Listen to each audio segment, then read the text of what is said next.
The Wednesday Week is sponsored by Michael Constantine Wealth Management. We bet you can't find a financial advisor closer to Hillsborough Stadium. Come on, we can't sound like an idiot. Hello, good evening, and welcome to another episode of the Wednesday Week. My name is Dan Fudge, and with me tonight I've got Simon, Steve, Ash, who is not in a bathroom. He is in a caravan in Yarmouth, so I hope you're having a lovely time. Ash, been in the circus today. Now, if it was last season, I'd make a joke about going to the circus being called Hillsborough. But you see, but we're all having a good time now. You see, we're all enjoying ourselves. Now, we are on the back of another win for Sheffield Wednesday. Still not conceded a goal. However, local rivals, really poor level, third tier. For those of the listeners of the Offensive podcast, I'm now going to steal the term El Crapico for Sheffield Wednesday versus Rotherham. So, lads, Simon, I'll come to you first. Hell of a performance, right? It was the potential banana skin, wasn't it? Rotherham did us twice last season. They're double. I think they've even made a beer. Yeah, they have. Oh, yeah. Ronnie Moore brought that one out, didn't he? Yeah, he did. I've seen that. Yeah, and I just, oh man, their sellout. I saw there was an awful lot of red seats for a sellout. I mean, you were there, Ash, weren't you? So it just didn't seem to be a sellout to me. It tends to be fairly full. It was the potential banana skin. Rotherham have got a really good. They are good in this league. Mm-hmm. So good that every time they come down from the Championship, they come back up again. They're the Bolton of the League One, aren't they? Bolton used to be in the Championship. So it was a potential banana skin, and it was all set up, and Moore changed the side quite radically. Patterson came in, and I think there was a few skeptics, but I'm a great believer in Mr. Spence, Sir, in regards to his choice of teams. In the tweet he put out a few weeks ago, which basically said, trust in Darren Moore and stop picking chuffing teams because you know nout. And it proved right, didn't it? Proved absolutely right. Absolutely. I mean, it was a hell of a performance. There was even murmurings of when we played Doncaster that we were sketchy in places and all the rest of it. But there must be an acceptance across Wednesday fans that we're not going to batter every team every week. I mean, all right, yeah, coming up, we've got more coming. I expect nothing less than 4-0, of course. You know what I mean? It turns out I'm one of those fans as well. But Steve, in terms of putting your lineups on Twitter, like, it's always, I always find it hilarious. I must admit, every week, if I were Darren Moore, I'd be playing this lineup. And you did yours and nailed it, didn't you? Well, there's not a single lineup that anybody could put out that everybody would universally agree with. And I just see so many of them. And what do you think of this? And we need to be playing this person. We need to be starting that person. And I understand why people do it, and it generates discussion and so forth, but not to be hypercritical. It just got to a point last week where I just thought enough's enough. And it's not about me. It was just a bit of fun in terms of the lineup. But to Darren Moore's point, I think we've said before in the last sort of 2-3 podcasts that we've done, we're still 5-6 weeks away from knowing what our strongest side is. Friday night, nobody would have, or very few of us would have put Luongo in our first 11. And I thought he was absolutely outstanding on Saturday. He had a hand in both goals, broke things up, was an absolute handful in the middle of the park. Fair play to him. He's coming. That's a headache, because I thought Byers had done all right against Fleetwood. We've got players that are in the middle of the park that aren't going to get in, week out, and he's going to have to rotate the squad. When it settles down, we're going to have we've got a good squad, but he's going to have some headaches and a fair few midfielders to keep happy. Long may it continue. Yeah, absolutely. Now, Ash, the first event, we had a couple of long-range slaps from Double Bizzle, from Wee Barry, and some of them were. Do you know what? It's actually nice to see him trying those again, because I feel like it's been a couple of years since he lost confidence after, in his midfield partner, and we started dropping back that we discussed to absolute ennui last season. He's now moved a bit forward. He's now got somebody next to him that he absolutely trusts to come and do that donkey work, and now he's slapping him in. But then after that, there was the penalty decision. Now, it was soft, wasn't it, Ash? Yeah, for me it was. Well, it was outside the area for me anyway. Outside area. And hands up. I was at the bar. I didn't see it. And ladies and gentlemen, Priorities, that's New York Stadium representative Ash Rogers there. I was there, I promise, but I thought, 5 minutes before, I thought I'd go get a beer with the boy and a pie for him, a beer for me, should I say. And I totally missed it. So, but I have seen the replays and everything. I just wanted, just before that, for me, it was one of the games I was really nervous about. Obviously, it's a South Yorkshire derby. It's not a derby. So all the Twitter polls about is it a derby or not? It's a South Yorkshire derby, not a derby. Mm-hmm. So that's for me anyway. Is that the official line, Ash? No, it's not official. It's from me. I know nothing. Come on. Well, I'm plumping for all great pies on Twitter and stuff and stuff. I'm not no thing. But it was. I wanted the first 20 minutes against Fleetwood, and I got the bang opposite of the first 20 minutes against Fleetwood. I thought we looked slow, not at the races. I know Rotherham didn't offer hardly anything anyway, which was good. It was the fact that they're crying out for a striker, which helped us because they had the few chances they did have, they couldn't take. And it was a good thing, really, because I thought we were really slow, sluggish. Team selection, like I agree with Steve. You can't. I think we've got that much depth now that's going to come through, which is great because we've got rid of some deadwood. We've brought in 13 players now. I don't think you can argue with any team at the minute that he puts out. No. I think the players that he's selected at the minute, and we've still got players that he's signed that haven't played a minute yet, which is great for me because there's going to be them guys that have come in, they're going to be hungry. They've seen the first 11 or the first 15, 16 players playing and thinking, I've come to a League One team and I'm an established player, but it looks like this team, I'm going to struggle getting in. But that's what we want. That's what we've needed. We've got rid of people that we all think that probably were carrying like the money, the wages that they were expecting to play week in, week out. And I think they've got in guys that think probably may have thought, League One, I'm going to walk in. Oh, hang on. It's going to be tough getting a spot in this team, which is great for me. So I thought, yeah, first 20 minutes. And then we got into it a little bit. Like I said, Bannon and there were a couple of times that I thought that we should have shot earlier and we didn't. We passed it around the box and tried to make a bit of space. And I've seen like Bannon scored the other week a cracking effort from long distance. I think he's got a bit of confidence back. But yeah, penalty. Well, I mean, I think we could probably spend the next hour talking about Peacock Farrell save. So, which was fantastic live, I tell you, lads. Just before I talk about the penalty, Ash, what beer do they sell down at Rotherham? Nothing, because they ran out. So, hang on, so you've gone down for a beer? Oh, don't. Missed the penalty stop, and then they haven't got any beer left? Not a great deal of decent planning there, because you couldn't get in, could you? The turnstiles weren't working. The turnstiles weren't working. They ran out of beer before the game as well. Have the management who were once in charge of Sheffield Wednesday now in charge of Rotherham? Have they moved down the road? Rotherham. I mean, there is quite a few outlets, but like the one that I was in, they ran out, and then they were like, "Oh, we need to get some cans." Got a load of cans. Obviously, they ran out, so it was like people were queuing up, and then getting to the front, and it was like, "Now we've got no beer left." I mean, it's going to be the same all over every club, isn't it? Shortages of things. That's it. Sounds, Ash. What I was going to say was like it's South Yorkshire. We are, we're known for a group of people what like a drink. Do you know what I mean? It's not like we're up against Fulham who have a bottle of wine at half time. You know what I mean? They did have slight warning how many were coming as well. The number of tickets that had been sold. It weren't as if they went, "How many are coming to this match?"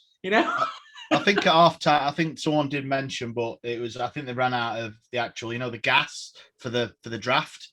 Do you know what?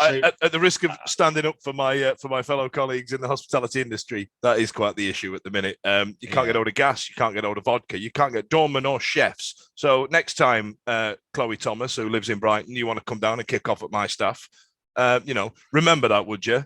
You know what I mean? Instead of just sending a shit email to the CEO. Simon, talk to me about this penalty save. Anyway, come on, bloody hell, I've pissed myself off. It was a stunning save. And you know what?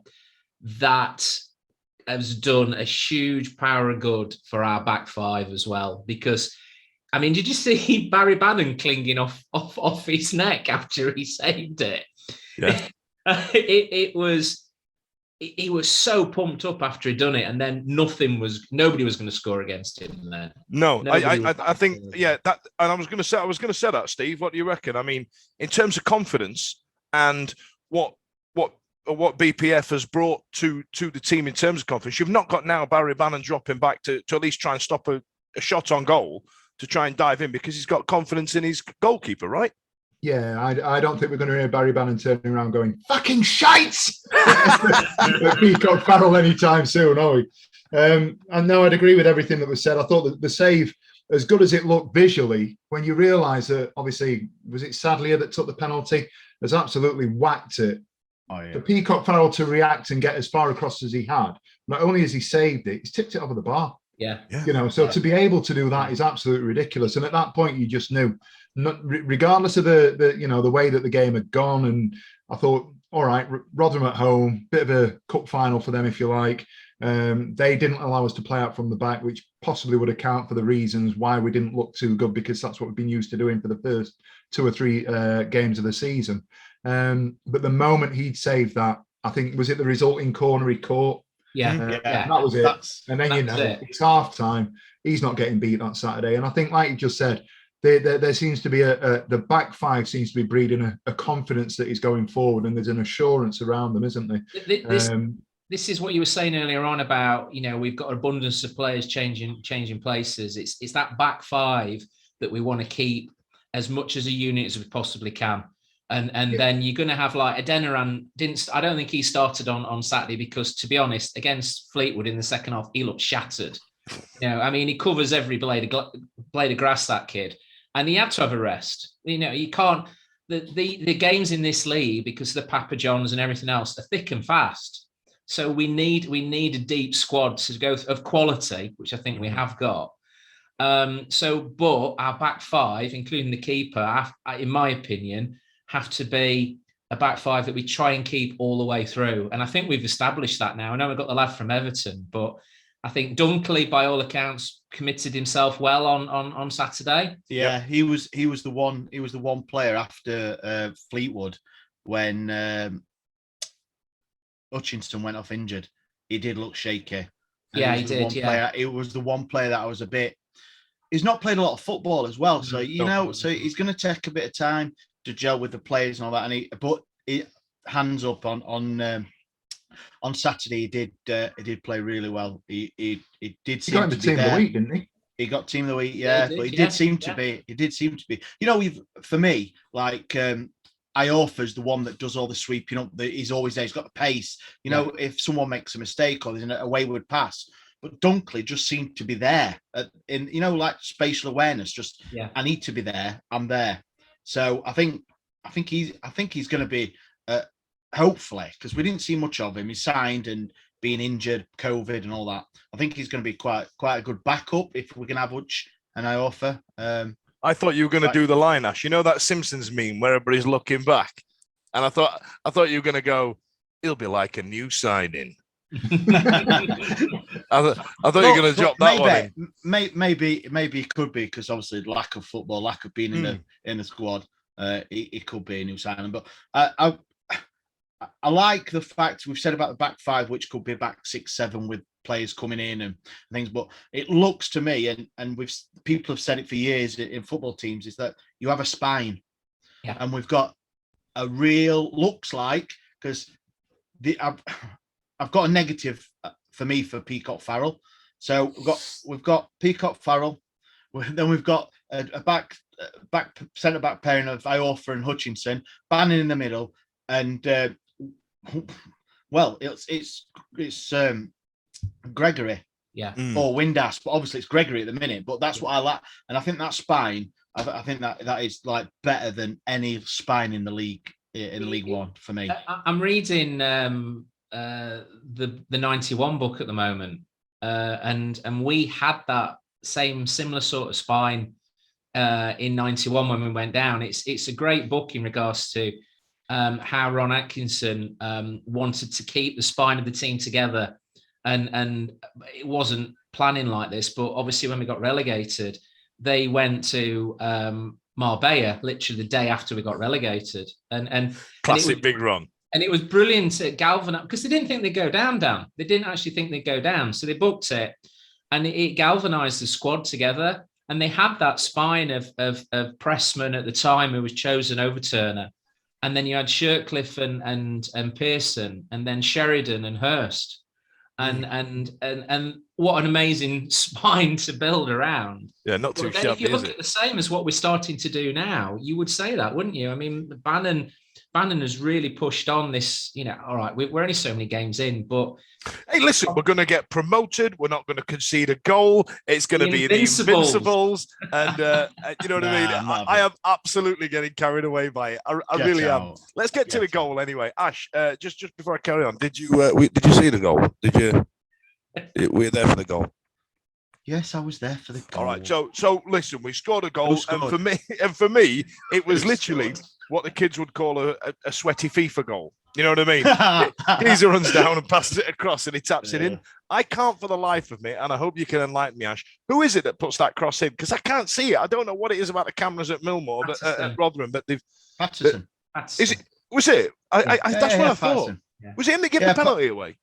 Yeah, yes. He gave the. Yeah, he had a bit of an eventful game actually. He's had a day I out, mean, hasn't he? Can I just say before you start, Ash? Can I just say the run that he made, that recovery run that he made to give the penalty away, was absolutely ridiculous. Yeah, I mean, it was. You know what? If you'd have made that tackle, the Bannon tackle against Huddersfield, it was like that. It just so happened at the end of it, but it just goes to show that the work ethic that Darren Moore's created within the team at the minute. Everybody's running their absolute bollocks off. Yeah, we're going to need a big squad because we're going to be knackered. Yeah, you're right. That's no bad thing for me. But I just wanted to raise the point around the recovery run for Patterson. Yeah, there's definitely a thing. But well, tell us about the goal smash. Yeah, but like Steph Patterson and why me? Canberra, is that how we're going to say it? Yeah, Canberra. Yeah. The thing is, like Dan said, that my lad is 13. He comes home and away with me. Exactly what he said. Is that what Dan's he said? 40, and my lad turned to him and goes, "That's all right, sweaty FIFA goal." And all the kids out there that play FIFA, and they'll know exactly what it is. But the thing is, his desire to get there as well. He's got to be there. He's a striker. His goal record, when we signed him, everyone said, "Oh, it's not that good," but he's got to be there, hasn't he? He's got to be there. And he taps it in. Yes, all right, it's a tap in. Wowee. But we build on that. We build on a 1-0 lead. We've got the goal. Confidence is sky high. The fans went absolute ballistic. One of the best atmospheres I've been in, I've got to say. It was great. And all the bollocks that all the salty Rotherham fans saying about didn't make a sound.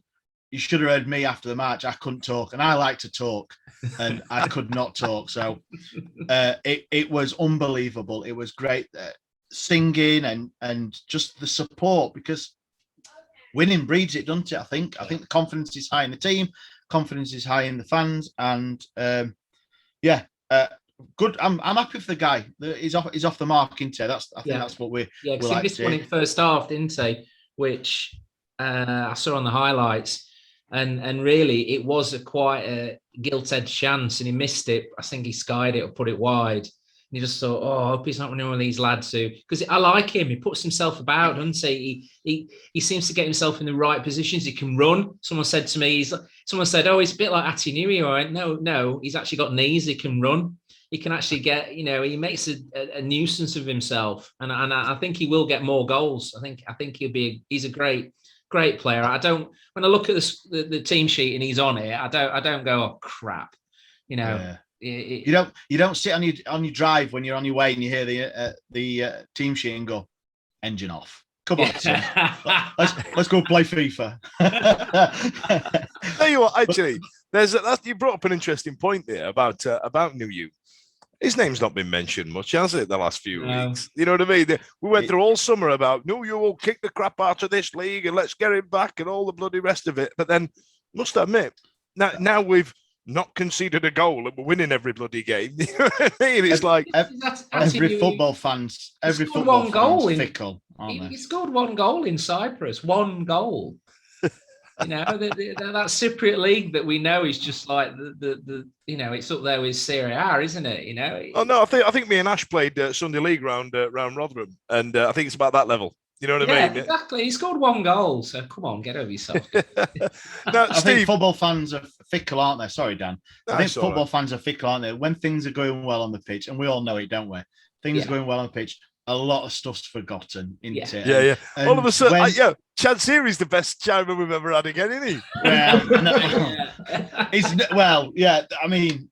I mean, Twitter and social media. There's still people that obviously he got us in this mess, and we can go on about it. It's probably another subject, but Darren Moore's made these signings, and with his blessing or not, we don't know, or we don't. It's got to come from the top. He's got to say yes, you can spend this or that, or I'll tell you what. Or just gone to him, Darren Moore. They are. Here's some I'll money. Leave you alone. Here's some cash, pal. Yeah, don't spend it all on sweets. You know what I mean? That's because that's what happens now.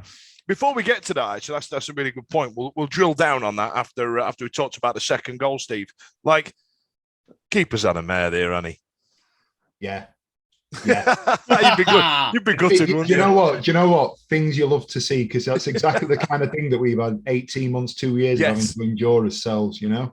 Again, talked about Luongo a little bit earlier. I think it was him that was doing a little bit of harassing that has allowed the ball to break free. And was it Adeniran took the shot? And we've talked about Canberry. The other guy, Gregory. By the way, in those two players, we've scored 3 goals this season now. Again, 2 against Rotherham, 1 against Fleetwood.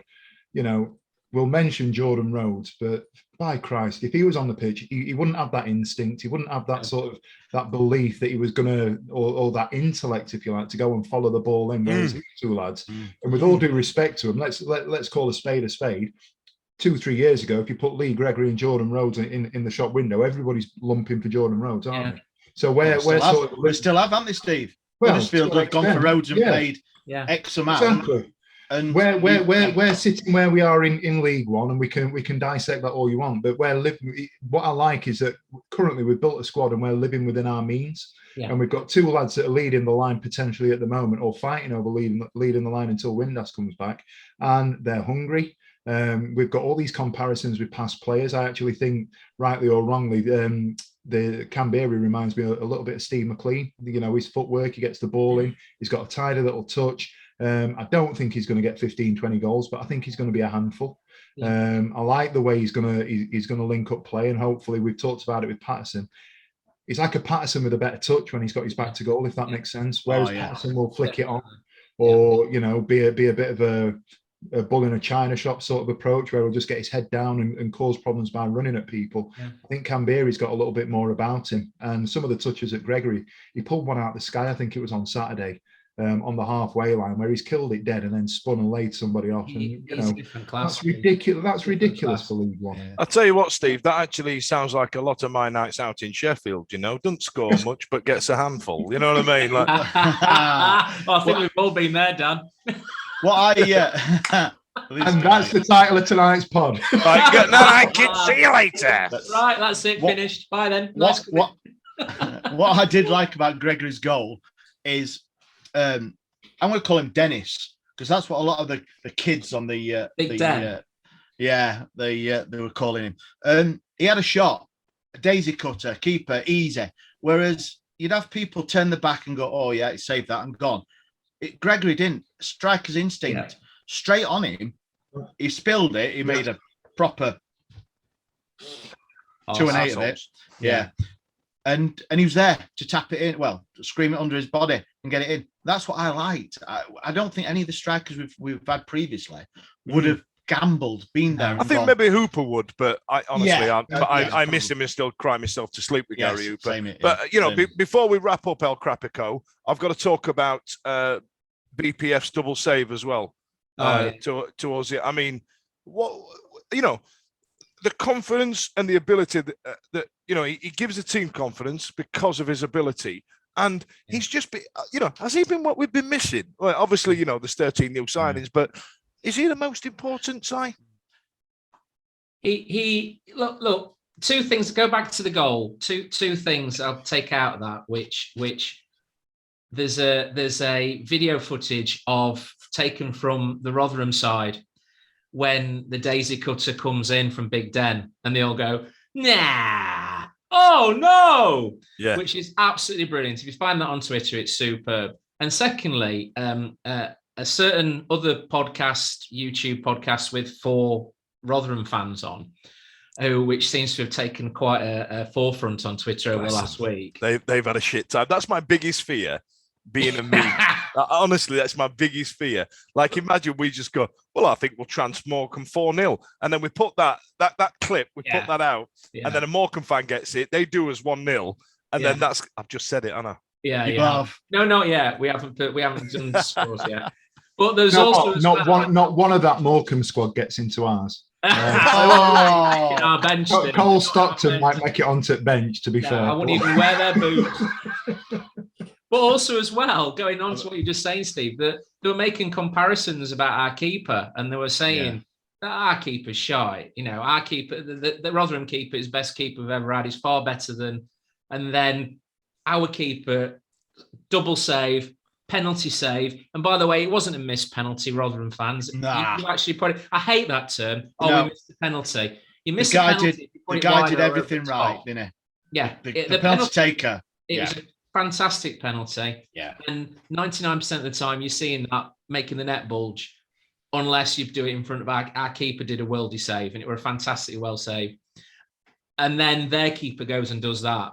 And which really then just basically that's the icing on the cake to me is, your keeper's far better than ours, despite our keeper doing what he's just done. There you go. Absolutely. So yes, he is one of our most important signings. Absolutely. So, there's your answer. Can I be a bit of a, I don't know, a negative? A miserable bugger like you are. That's your entire role on this podcast.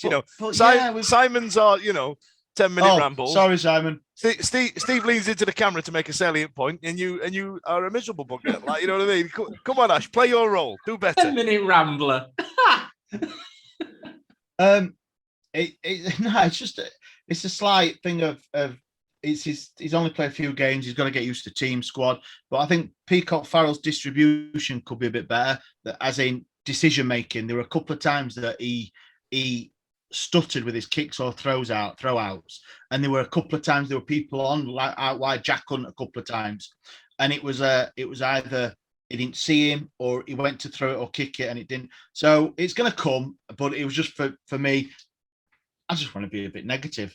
I'm on holiday as well, and I'm negative. Bloody kids loving this. It's difficult, isn't it? Because we've got an hour to fill here, and we're sat here going, "No, we smashed them." Yeah, it is at the minute for all Wednesday fans. At the minute, 99.9% of it is all rosy, isn't it? We're winning, we're top of the league, and things like that. But and to be a fair judge and a realistic podcast, because we've got people out there might not agree with us. I don't know how, but for me, just a couple of things that he'll line them out, no doubt, when they play together for 10, 12 matches together, and it was just for me, it was that, and that's what I noticed. And being at the game and as a fan and a podcaster, we've got to get into it, haven't we? We've got to take notes, and because people want to listen to us. I remember actually, I had a fallout with James once about 5 years ago, because we'd played really shit against somebody, and he went, "I just don't want to talk about it." And I went, "You can't do that. Well, this is our project here. You know what I mean? You can't just sit there not talking about it. Like, you know what I mean? If we get spanked 1-0 by Walker, we just sat here staring blankly into the camera for the next hour, or down the microphone just making noises. You know what I mean? We'd be like, we'd be the worst podcast going. And something else. It'll happen one game this season. Yeah. To be fair, I would manage to. Well, in fact, I'm going to take this opportunity to thank Mike Constantine, Wealth Management, for sponsoring this nonsense, and also thank you to the players, which gave us something positive to talk about that joined us on the show last year.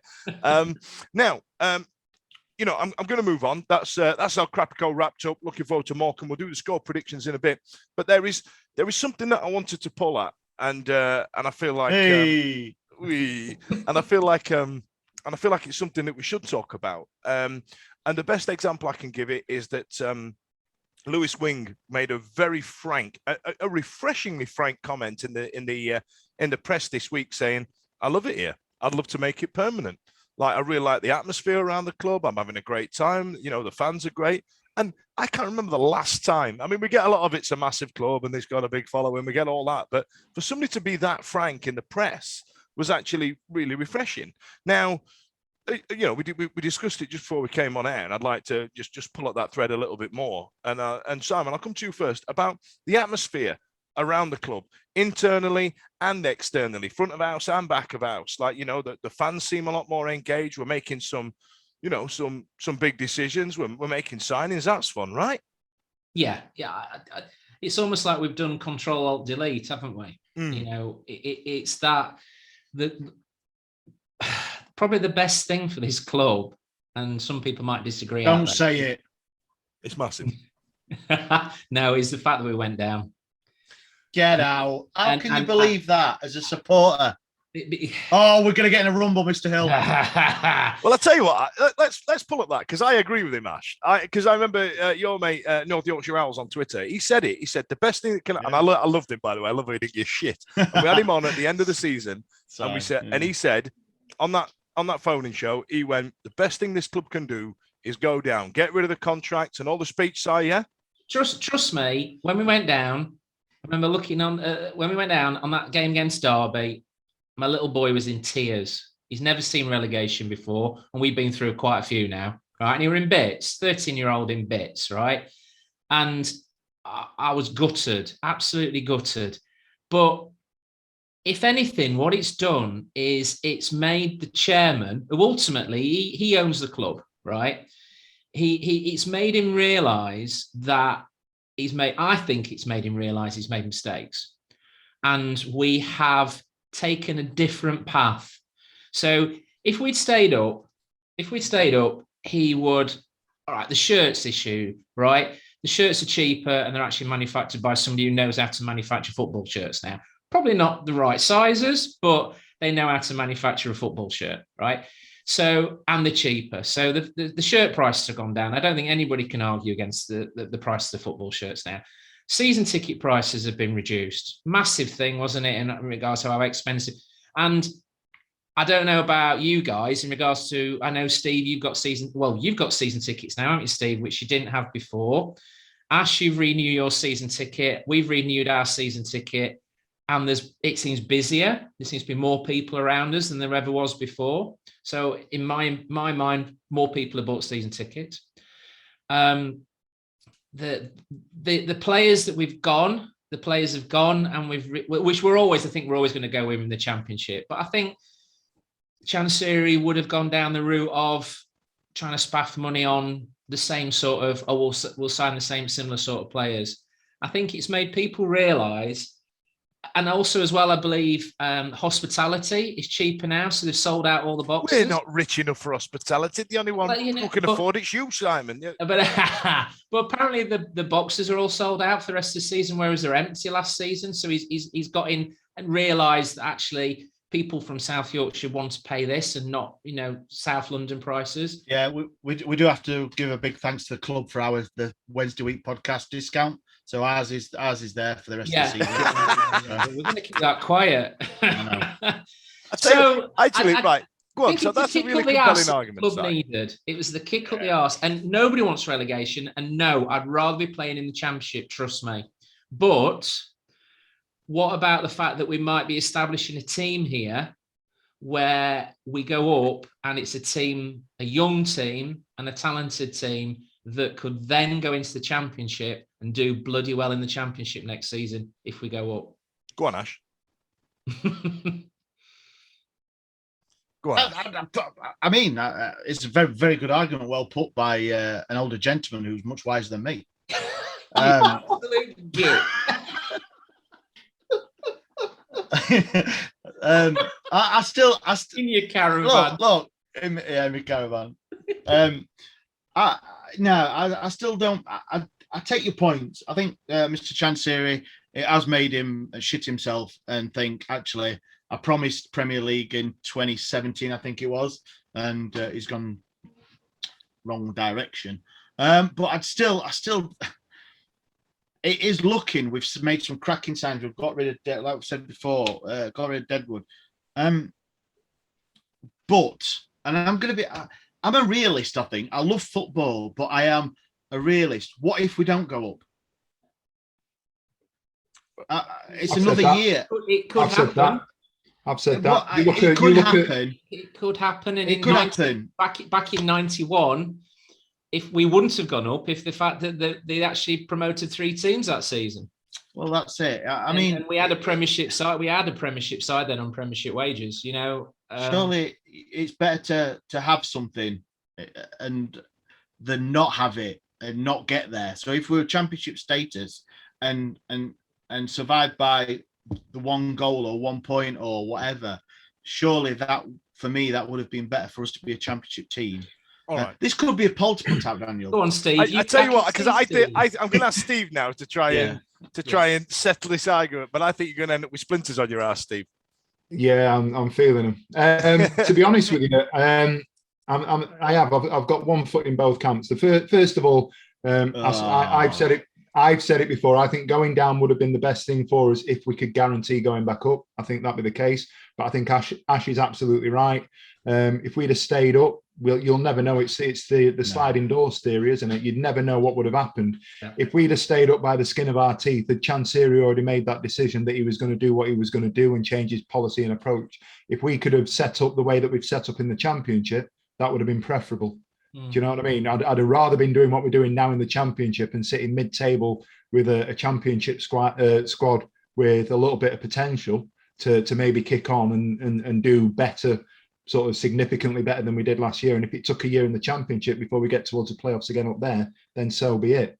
As it happens, that's not the case. I think we've talked about Peacock Farrell being the best signing. It's not necessarily a signing, and we're lauding Chansiri at the minute, but I just wonder how much of an influence Dooley's actually having behind the scenes. I don't know for certain. Is it Chansiri, or is it that Dooley's gone in there and gone, by the way, this is all tits up, this is all going wrong, these are the problems with the club, this is what you need to do?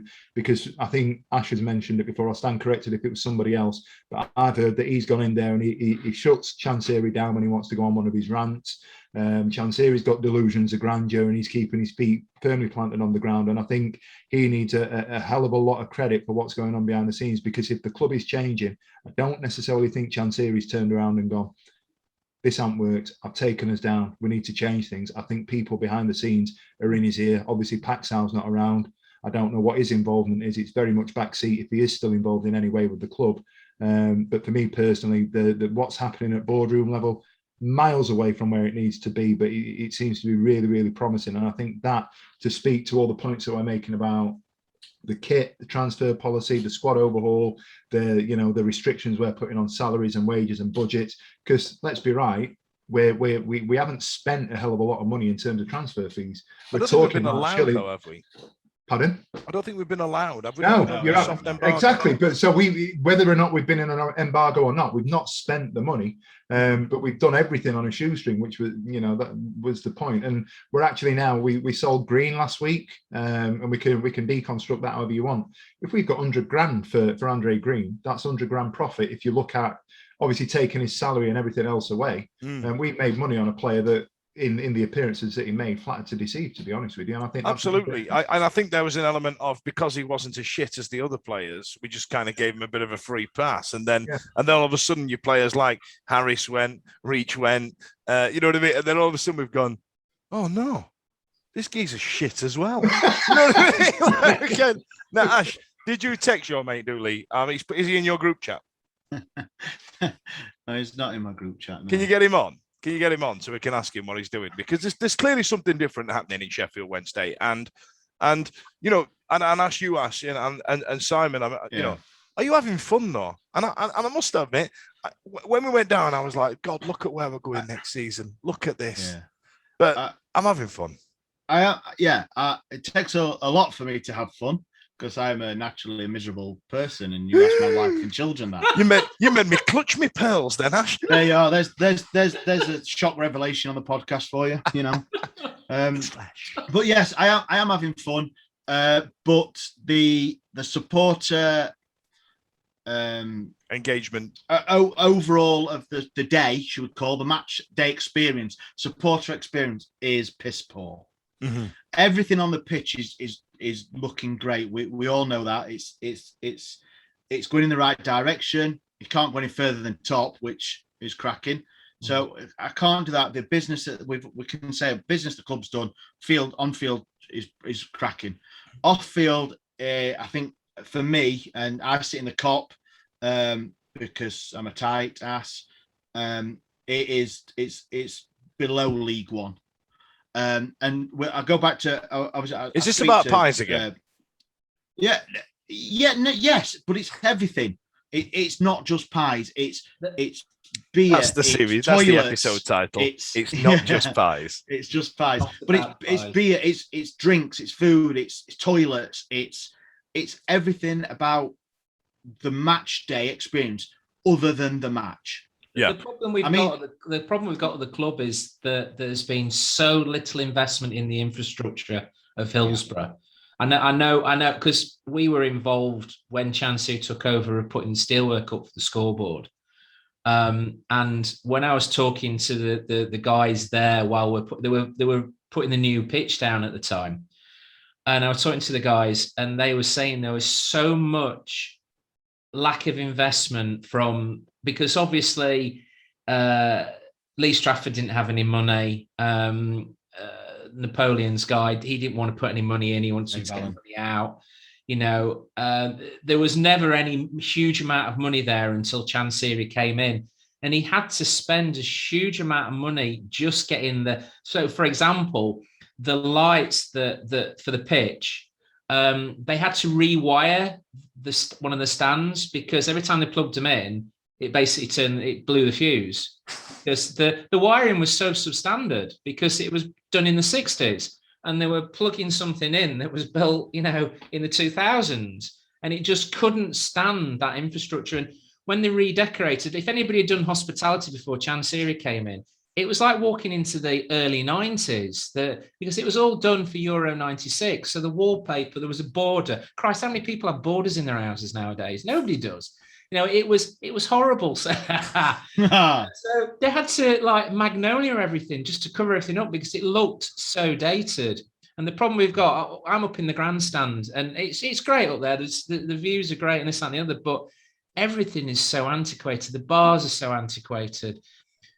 There needs to be a huge amount of money spent on the whole stadium to improve the catering facilities. It does need knocking down and starting again, doesn't it? And that's the unfortunate thing about Hillsborough, because we ain't got the money. We're not that size club. And, we've always joked about the Chansiri Stadium and all the rest of it, and on the old Dan Valley site and all the other rumours that went around and all that shite. There's definitely something wrong with Hillsborough. It is a tired old stadium, but on its day, it looks absolutely bloody spectacular when it's rocking. And you wouldn't change that for the world. But as soon as you walk down those gangways, you go, Jesus. We went to Scott, Marty. I've got it to the past. We went to that Huddersfield game, and we were in the lower part of the South Stand. And that's effectively the same stand that was built whenever it was built in the Victorian times. Mm-hmm. And there's that much paint. There's that much paint painted on the walls and the steps and everything like that. It's probably an inch thicker than it should be. I remember when I had a season ticket and first I got it, I was actually shocked when I went back about, I can't remember how long it was, that the North Stand didn't have wooden seats anymore. Yeah. Because that was a real strong memory for me as a teenager, going, they've still got wooden seats. But then again, I started going where I could stand up. I was gutted when we had to sit down. It was the North Stand's birthday the other day, wasn't it? I don't know how old it was. Happy birthday. Yeah, here's a big shout out. My name's Red Coat Zoe. Cake ball! It was built for the 1966, wasn't it? Yeah. It was built for the 66 World Cup. Yeah, it was. Now, listen, let's move on. I'm going to change the atmosphere a little bit somber now. There's been a bit of an online plea from I'll pay her a compliment, from a young woman who's had some pretty terrible bad news. So I'm going to let you pick it up from here, pal. There's a lady called Shelley who I mean, Steve probably knows more about it than me, but basically, a partner died over the lockdown period. He was ill with cancer, and she got married at Hillsborough. She put some wedding photographs on Twitter. They got married, and there was photographs of them on the pitch. And I actually got married at Hillsborough as well. But how'd that turn out? No, I got divorced 5 years later. So, but unfortunately, Promotion and relegation. her husband passed away. He'd rather have been relegated though, so he's actually on the thing, isn't he? Well, I got married in 2000 when we got relegated, actually, from the Premiership, and we've never got back. So that's not my wife, by the way. Whose wife is it?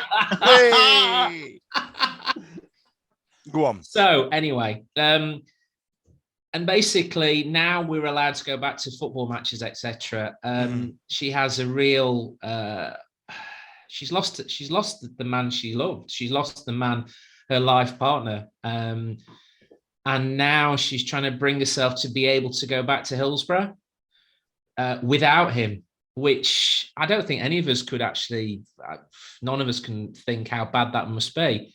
Somebody you share your life with and then lose over a really shitty period, like it was for a lot of people last year, to a horrible disease, and then to think, I want to go back and watch Wednesday, but the person who I share my life with and who I loved to bits is no longer going to be sat by the side of me.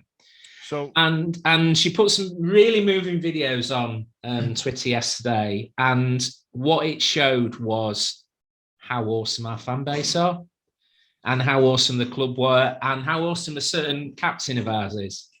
Yeah. So Barry Bannon's offered some tickets to her. Is that correct? He has. Yeah. I hope she gets the full bells and whistles. And yeah. I just want to say this about our fan base. We whinge, we moan, we complain. We are textbook Yorkshiremen. You know what I mean? We absolutely are. And as a man that's moved to the south, and there's that difference that Yorkshire people have, is that, you know, if anybody's having a bad time, if anybody is really struggling, we all of a sudden stop whinging and we all step up and we all go, "Are you all right, love?" You know what I mean? Sometimes there's never really any conversation. It's just "Are you all right, pal? Do you want to talk about it? Do you want a cup of tea, darling? Or do you want a beer? Come on, we'll go and have a swill." And it's that type of thing that really goes a long way. And I must admit, I think we're bloody brilliant at it. We really are. We're from a culture in South Yorkshire of if that woman down the road didn't need her last tenner, she'd lend it to somebody else because they might need it. And fair play to the Wednesday fans, and I mean it, and fair play to Barry Bannon as well for getting involved. But I think the club over the last week, I think their fan engagement, the player engagement. I think was it this morning that Jaden Brown, thank you, Steve, went on. It was only a Twitter Q&A, but. When was the last time a player did that? I think I ruined them, to be fair, Ash. Well, yeah, probably, Dan, with yours. You still haven't fixed your bloody toe to Salique, have you? I sold it years ago. But the funny and the players that have come out, I think Peacock Farrell has donated his signed gloves to that young lad, yeah. For the young lad video at Rotherham. It was fantastic. It's stuff like that takes nanoseconds for the club or a player to do something, but it means the world to kids and that young lady that's obviously going through a tough time, and that's our club, and I like that. I really do. I'm a negative man, but stuff like that, I'm a big old. Ash, are we seeing a different side of you tonight? No. It's always there. My kids say I've got a swinging brick, but you know,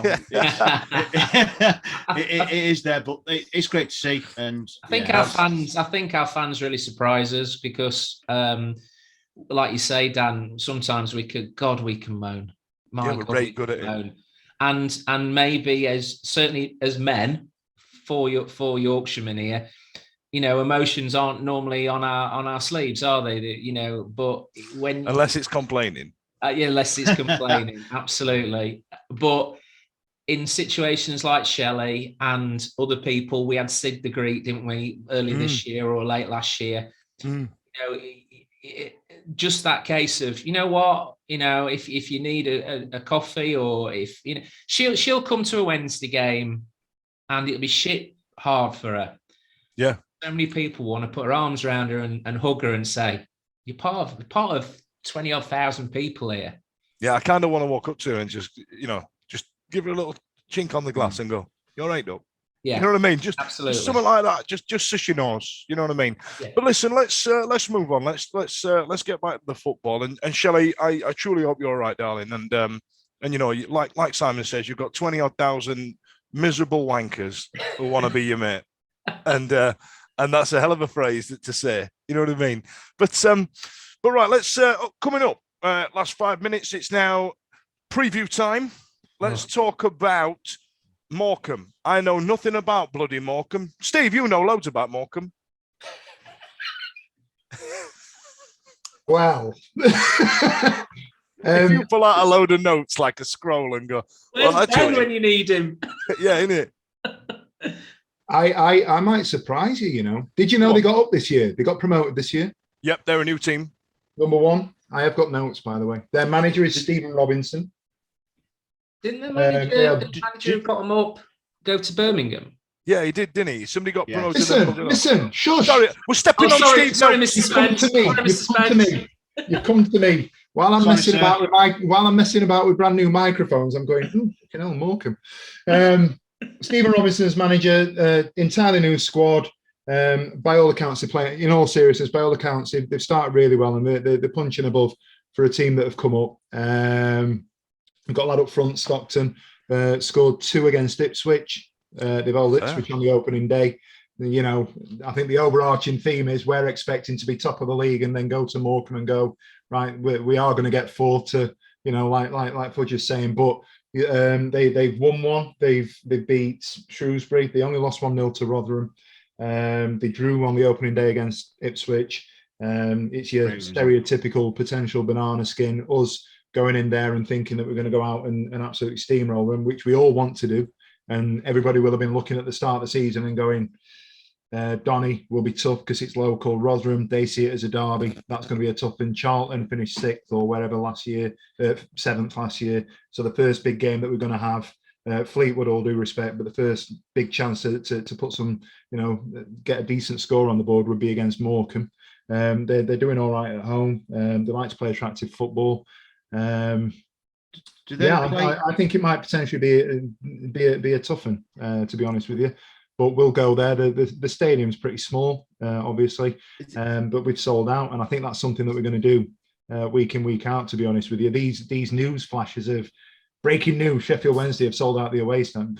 Why are we doing that? Because we're going to sell out week in, week out, aren't we?